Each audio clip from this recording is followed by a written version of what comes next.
Supreme court ने 26 सप्ताह का गर्भ गिराने की मांग करने वाली याचिका यह कहते हुए खारिज कर दी है कि चूंकि भ्रूण का विकास सामान्य है इसलिए उसे जन्म लेना चाहिए।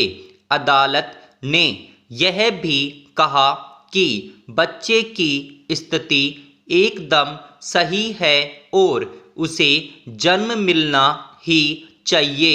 अदालत कह चुकी है कि महिला यदि चाहे तो पैदा होने वाले बच्चे को सरकार को सौंप सकती है। इसी मामले की सुनवाई के दौरान कुछ दिन पहले सीजेआई ने कहा था कि बेशक मां की स्वायत्तता बड़ी है पर यहाँ अजन्मे बच्चे के लिए कोई भी पैरवी नहीं कर रहा है जो उसके अधिकारों की बात कर सके।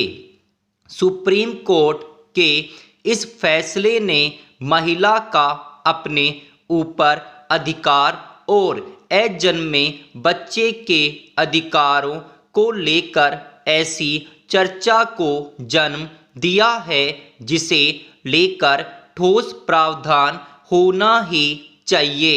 यूं कहा जाना चाहिए कि अजन्मे शिशु के अधिकारों और माता के अधिकारों के बीच संतुलन बनाने की जरूरत है।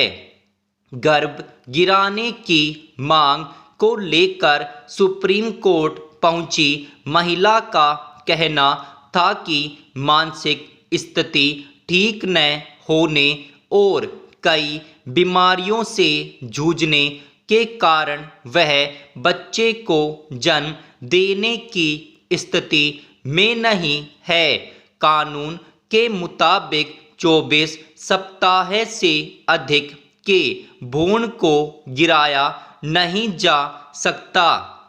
यह बात अलग है कि बलात्कार जैसे मामलों में पहले भी सुप्रीम कोर्ट ने कानून में तय समयावधि से ज़्यादा के गर्भ के मामलों में भी गर्भपात की अनुमति दी है।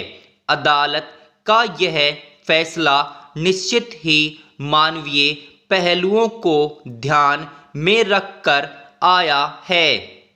एक तथ्य यह भी है कि दुनिया भर में गर्भपात के उदार कानून की मांग को लेकर आंदोलन का दौर भी जारी है। खास तौर से यह आंदोलन उन महिलाओं का पक्षधर है जो अवांछित गर्भ ठहर जाने के कारण गैर कानूनी गर्भपात का सहारा लेकर अपनी जान तक खतरे में डाल देती है।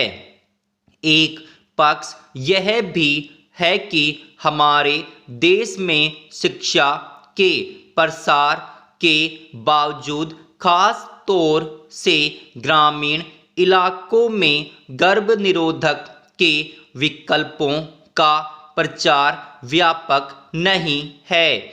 न ही ऐसे इलाकों में महिलाएं गर्भस्थ शिशु के स्वास्थ्य की नियमित निगरानी कर पाती।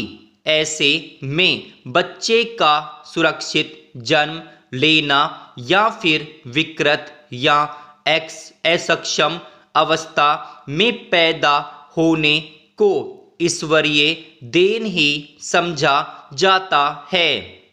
ऐसे में जरूरत है कि देश में गर्भवती महिलाओं के स्वास्थ्य की नियमित जांच की और प्रभावी व्यवस्था हो। मोटे तौर पर सवाल सिर्फ महिलाओं का उनके शरीर पर अधिकार का ही नहीं है बल्कि गर्भ में पल रहे शिशु के जिंदा रहने के अधिकार का भी है।